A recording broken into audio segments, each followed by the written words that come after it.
Hey, everybody. Extreme goal setting. That's today on the Financial Wellness Podcast.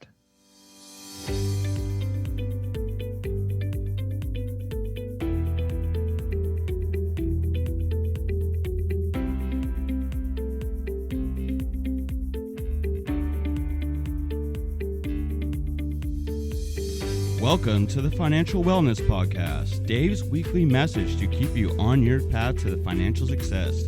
Here is your host, financial problem solver and talk show host, Dave Hagan. Hello, everybody, and welcome to this week's edition of the Financial Wellness Podcast, episode 402, the second episode of the fourth year of the TFWP. And today we're going to talk about extreme goal setting. And I want to talk about goals, not New Year's resolutions. I hate New Year's Eve resolutions. I hate post New Year's Eve resolutions. Why? Well, we've talked about this before, but let's recap. First, they're not usually made with a lot of advanced thought. I mean, a lot of times they're done at a party or talking with a friend quickly. A lot of times someone will sit down and just put a bunch of bullet points on a piece of paper. Go, yeah, I'd like to do this. Yeah, I'd like to do that. I don't think that makes for something that's worth spending a lot of time on. Secondly, they're usually not integrated into your overall life plan. I mean, yeah, I want to lose weight, but I want to lose weight every year, right? Doesn't everybody? But how does that fit into my longer view of life? And what do I want to accomplish? What do I want to accomplish personally, financially, et cetera, et cetera? And third, so many times they seem so typical or trite. You know, so many of them are the same. I've got a list that we're going to talk about here today, and we've talked about this list before. And I'm guessing there's a lot of them on there that will sound pretty familiar to you because they sound pretty familiar to me. So people say, look, Dave, you don't like New Year's resolutions. What do you like? Well, I like goals. And we're going to talk about that this week. So stay tuned. You know, I saw an article in Inc. magazine last year, and it was talking about a recent survey that was done about 2,000 people who responded regarding their New Year's resolutions. And here's the top 10 New Year's resolutions according to the survey of 2,000 people. Number one, diet or eat healthier. 71% of the people out there said that. Now, that's me for sure. How about you? I think everybody has that, unless you're so skinny, like our engineer Scott, that you never have to think about losing any pounds. Number two, exercise more. 65% responded. And again, for me, for sure. How about you? Number three, lose weight. Again, for me, yeah. How about you? Is this stuff starting to sound familiar? It's kind of the same year to year and from person to person. Number four, save more and spend less. 32% of the people responded that this was one of their New Year's resolutions. And finally, a financial resolution that relates to the podcast, but it's fourth down, everybody, fourth down on the list in terms of the number of people that responded in the positive. So that's certainly something that you want to think about. And this goal, this fourth goal, saving more and spending less, relates to a little something that's more long-term. But look at that. It's only 1 out of 3 people, 32% less than 1 out of 3, that are responding that this is something they actually talked about. Number 5, learn a new skill or hobby, 26%. I mean, that's great, but it sounds kind of shallow, right? Not when we should be thinking about important things like what we want to accomplish next year. Number 6, quit smoking. 21% responded. That's not my issue. Number 7, read more. 17%. Only 17%. And yet we talked in years past about the 5-year rule, followed by Bill Gates and Benjamin Franklin, that said that the key to success was to read 5 hours a week. And only 17% of the people are saying on New Year's Eve or around New Year's, hey, I'm going to do that. Number 8, find another job, 16%. I already got a job. I got a couple of jobs, couple of things that I do. I don't think of them as jobs, but a couple of things that I do. But apparently there's a lot of people thinking about this. Um, number nine, drink less alcohol. 15% responded that way. Sounds good. Sounds reasonable. Although this last year with COVID, I think a lot of people were drinking more, and more power to them, I suppose, as long as it wasn't in a compulsive way. And number 10, spend more time with family and friends. 13%. I think that's a good idea, but perhaps that could be part of a larger call to be a better family member or a friend. But you see what I mean? These resolutions can be a little bit narrow, and not many of them seem to really fit into one's overall life plan, comprehensive life plan. And for that reason, I think a lot of these miss the mark. And I bumped into a survey on in Inc. magazine, and Inc. magazine found that 60% of us admit that we make New Year's resolutions, but only about 8% of us are successful in achieving them. And perhaps most importantly, and sadly, over half of the respondents to this Inc. magazine survey responded that they failed their resolutions before January 31st. So what I like is setting goals, meaningful goals, stuff that we can get done and add value to our life. Now, I think we can talk about goals in terms of setting long-term goals and yearly goals, or more short-term goals. Long-term goals, of course, will last over the course of many years, and they'll usually be bigger goals. They'll represent significant achievements. An example might be obtaining financial independence, owning a home, not having to work 5 days a week, being a better parent, and getting into shape. These goals should be big, and they should inspire you. They should come from your soul. They should be what you think about from time to time during the week. You know, as an example, I think of Steve Jobs. One of his goals was to put a dent in the universe. And you heard him talk about this many times when he was interviewed. And he gets so excited and worked up about it.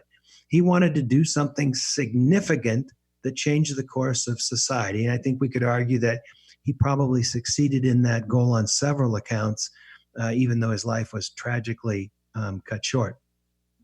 Another interesting long-term goal might be staying healthy.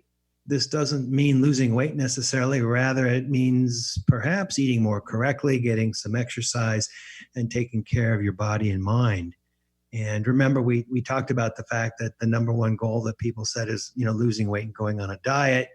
Perhaps maybe the more important long-term goal would be to strive to be healthy. And then there's some short-term goals that you might set, or yearly goals, like we said. And these goals would be how you achieve in shorter chunks towards your long-term goals. These are what really most people call New Year's resolutions. But short-term goals, because they come from a tombstone statement that results in long-term goals, will be more based upon who you are and what you want to be. And they come from the essence of you. So as a result, long-term goals are more likely to inspire you.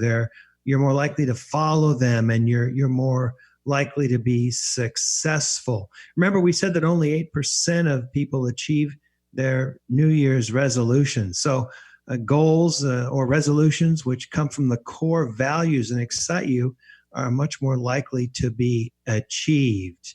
Now, you may have heard me say tombstone statement, and if you don't know what I mean, go back to our episodes about a year, the first part of last year, and we'll talk about your tombstone statement. Basically, it's what you want people to read about you when you would pass, how you want people to think of you when you were gone, because really that's what you want your emphasis to be, what you're proud of, the mark that you left behind when you left this world. So those are some things I want people to think about in terms of goals, not New Year's resolutions. Now, a lot of you are thinking, okay, Dave, mechanically, how do you go about setting these goals? And I've got a couple of ideas. First, and everybody says this, first, your goal should be fairly specific. And this is especially true for your short-term goals. Not only should they be fairly specific, they should be fairly simple. Your goals for the year ahead could be something that you could recite almost off the top of your head. An example of a specific goal might be to have 10,000 in savings by the end of the year. Another example of a specific goal might be on a general health theme to work out in some fashion or to get some exercise in some fashion at least 4 days a week. If you can repeat it in an elevator, if someone said, hey, what's your top 4 goals? And you can say it right off the top of your head in an elevator, that means it's coming from your heart. It's coming from your tombstone statement. It's part of your long-term goals. And it's a good motivating goal for you. Second, your goal should be measurable. If you set out a specific goal, chances are there's some way to measure it. Obviously, financial goals are pretty easy to measure. You just pull out your phone and look at how your stocks are doing or look at your bank account, et cetera, et cetera. Third, goals should be realistic and attainable. World peace is not a realistic goal. It's a great goal, but it's not realistic for a single person.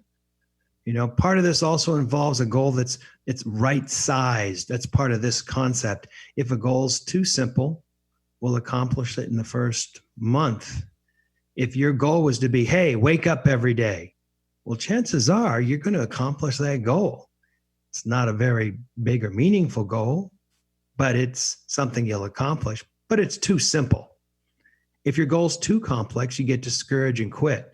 Now, you might have a couple goals that you can accomplish in the first couple months, and that's okay. But you should look at the totality of your goal or your goals and make sure that they're not too little or too much. Make your goals both realistic and attainable. Fourth, your goals should be rewarding. They should be the kind of goals that turn you on. They should be the kind of goals that get you excited about getting out of bed in the morning. If your goal is to do 1,000 sit-ups a day, I don't know, it's kind of hard to look forward to getting out of bed and doing that. Fifth, you should write your goals down. And writing them down for some reason makes them more real. I don't know why. It just seems to be the case. I've heard people say that written goals tend to be accomplished more often, that it's almost magic. Even though you should be able to recite your goals off the top of your head, writing them down gives them something very specific or gives you something very specific to look back on and reflect. And if you go back to a prior podcast, you'll remember we talked about, hey, write these down even in your phone, in the memo section of your phone, so that they're always with you and you can refer to them. If you're in a long line at the bank, you go, oh, let me pull out my goals, see how I'm doing. Gives you something to look at and think about. And then sixth, your goals, you should periodically review them. Every 3 to 6 months is probably a good thing to do because it takes you back mentally, back to the place where you thought about your tombstone statement. And setting short-term and long-term goals. And it's good to bring yourself back to that place, both mentally and emotionally from time to time. And you notice that I say mentally and emotionally, because I think it's important that you emotionally feel that. Remember, one of the themes that we have this year is financial success is more about the heart than the head. And I think that is true. Think about that. Now, we've certainly discussed various ways to develop goals in each of the last 2 years. And what I promised you this year was supercharged goals or extreme goals. And there are 2 additional parts to extreme goal making that I want to bring to you this year. First, phrase goals in terms of something you'd like to achieve rather than something you would like not to do. Frame your goals in a positive rather than a negative way. A recent study published in the research journal PLOS One and reported in a recent edition of HuffPost found that this was a way to supercharge a person's goal achievement. They found that it's hard, perhaps impossible sometimes, to erase negative behavior, but it's easier and much more powerful to replace it with some positive behavior, something that you're excited about doing. And the study found that a person had a 15% better chance of achieving their goal if they simply rephrased it in a positive manner. And I think this type of thinking also shows when we're talking about a spending plan instead of a budget. Want to go on a budget? No way. Spending plan to get me somewhere where I want to be? Well, Okay. And this is nothing new. We've been talking about this for years. But when you phrase it as a spending plan, it's a lot more attainable. It gets you more excited, way more interesting than being on a budget. So, for example, instead of a goal to eliminate that line item in your spending plan for coffee at Starbucks, a better goal might be to consciously spend money in line with the person's overall plan or objectives. I mean, this way it will seem not like you're trying to do less, but rather doing something that's in line with the overall goals, which, by the way, springs forth indirectly or maybe directly from your tombstone statement. Spending money consciously so that you achieve a goal is way more exciting than saying, well, I really should not get that latte so much at Starbucks. Easy, but it's how it's framed that can make a difference psychologically. Remember, financial wellness is more about the heart than the head. We're going to come back to that so many times this year. Here's another example. Maybe not a goal of finding a way to get by with a lesser car, but maybe a goal of having a certain amount of money saved at the end of the year to get you closer to your goal of financial independence. Wow. Thinking about it that way, it makes it a lot easier to drive around in that old beater car that's paid for, that's in what I call its gravy years, when you can pocket those payments, as long as it's safe and as long as it runs. But you're getting closer to your goal of financial independence. You're not trying to teach yourself or control yourself to be comfortable with a beater car. So, second thing that you can do to supercharge your goals. Think of your goals as not a series of checkoff items, but rather a menu of integrated, related goals, a goal portfolio, if you will, a mix of goals that will include long-term and short-term goals. I mean, we've touched upon this again over and over and over previously, but also a mix of goals that are easy and hard. For example, if your main goal is just to get up each morning, you're probably going to do that. If your goal is world peace, chances are you're going to miss your mark.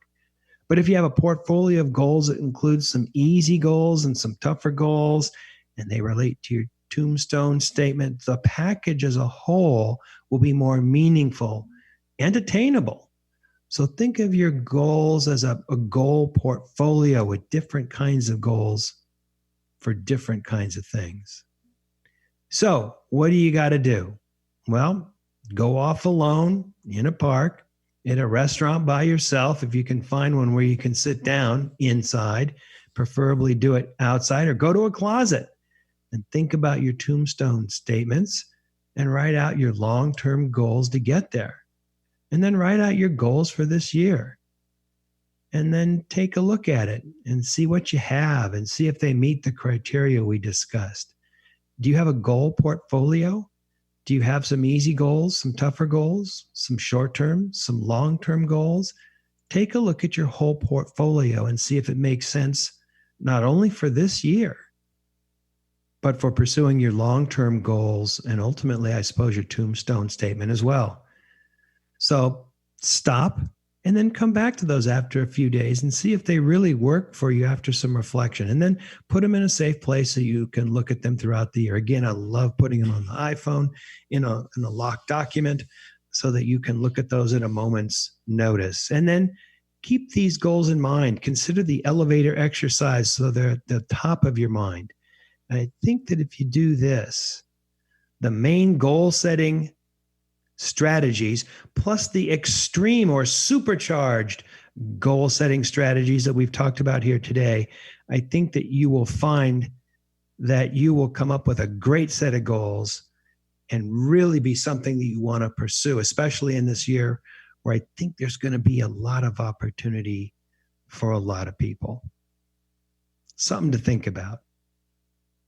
This is Dave Hagan, and you're listening to the Financial Wellness Podcast. You've been listening to the Financial Wellness Podcast, Dave's weekly message to keep you on your path to financial success. If you have a question that you would like Dave to answer on the podcast, go to thefinancialwellnesspodcast.com. You can leave an audio message with one click of a button or type your message into the question box. Either way, it's sent right to Dave's phone. Don't forget to subscribe to the podcast so you receive the new episode notifications. Let's listen in now as Dave answers some emails. All right. Since I'm riding solo today, I'm going to do something that I almost never do, and that is I'm going to read the email for us to talk about directly.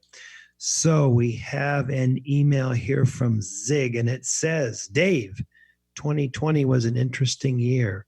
As it turns out, I'm able to do my job entirely online and no longer need to live in San Francisco.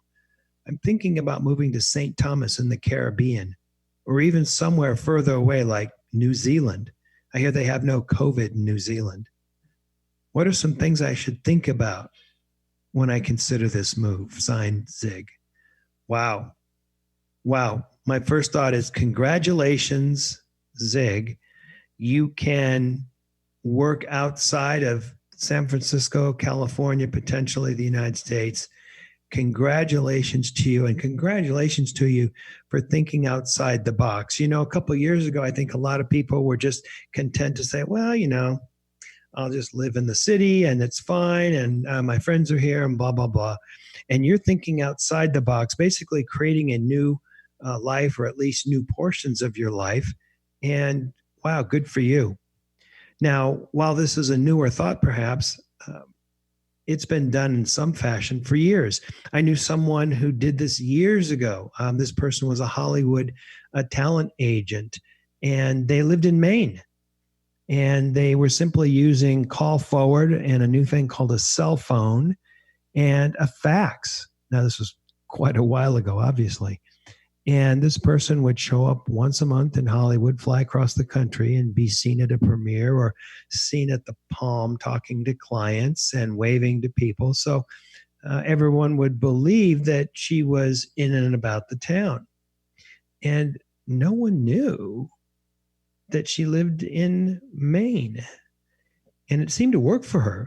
She was already established here, and she had her own business, so to speak, but it worked for her, and I assume still works for her. She's still working, although she was awful darn successful, might be retired now. So here are some things, though, Zig, that you might want to consider. Number one, consider time zones. Will you need to get up in the middle of the night for meetings? Do you even need to be at meetings? Back in the day, you were on the phone and no one knew what the heck the other side looked like. But now with Zoom, you've got to be prepared to deal with that. And if you're always looking kind of droopy and drowsy because you're making calls at the middle of the night, that could be an issue. Not so much from West Coast to the East Coast. And by that, I mean San Francisco to the Caribbean. But certainly if you end up, down in some place like New Zealand. Number two, consider the distractions. Will it be hard to work when you look out the window and you see this clear blue ocean? Might that be too distracting? I don't know. Might be for me. There's a company out there called Obermeyer, and they make ski clothes. And their rule is that if you're in the office working and it turns out that it's just a good snow day, some good snow comes down, they want you to go out and take a couple of great runs. And man, I love that, but it would be really distracting to me to have to get all dressed up, go out and take some runs, and then be all worked up and want to keep skiing and yet go back to the office. I don't know. That might be more detrimental than beneficial for me. Number three, consider proximity to the home office. If you have to get there, and you will, how quickly can you get there? I mean, New Zealand would be a long flight. St. Thomas, maybe not too bad. But always consider that, because there will be times when you have to quickly get to the office. Number four, consider if it will limit your career advancement. They say out of sight, out of mind, and I think there's something to be said for that. Do you need to protect your turf at the home office? It varies from job to job, but consider that. You don't want to be too remote where people aren't considering your input or you're not able to control situations in the office. Number 5, consider the cost of living at a vacation locale. St. Thomas might be pretty expensive. I'm not sure, but something to think about. 6, watch for your company to try and reduce your pay if you're living in some place that's less expensive. I know this is being talked about a great deal currently in the media with in people working at home due to the COVID thing. Most people seem to think that, a company isn't going to reduce your pay or would have a hard time reducing your pay. It hardly seems fair, especially if your contribution is equal to someone that's living in the city and showing up every day. But it could happen. Most people are thinking, though, that future raises would be less. They'll say, well, you're not going to get as much of a raise as somebody else because we know your cost of living down there in St. Thomas is less. So I don't know. There's just a couple things to think about. I think it's an evolving issue. It's been around a long time, but it's now in the forefront again due to the COVID. But again, congratulations that you're able to work remotely. That the company still values your contribution, and that you're thinking outside the box and potentially living in some really, really nice places. Well, so we're out of time. Tune in next week. The guys will be back. They were off this week. This is Dave Hagan, and you've been listening to the Financial Wellness Podcast.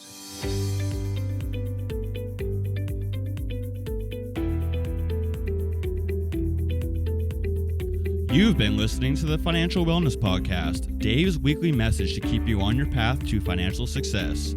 If you have a question that you would like Dave to answer on the podcast, go to thefinancialwellnesspodcast.com. You can leave an audio message with one click of a button, or type your message into the question box. Either way, it's sent right to Dave's phone. Remember, Dave will randomly draw from the submitted questions and pick the winner of a free 1-hour personal conversation with Dave to help you achieve your financial goals. Don't forget to subscribe to the podcast so you receive the new episode notifications, or share the podcast via the app with your family and friends. This is your announcer, Nick Appel, wishing you every financial success.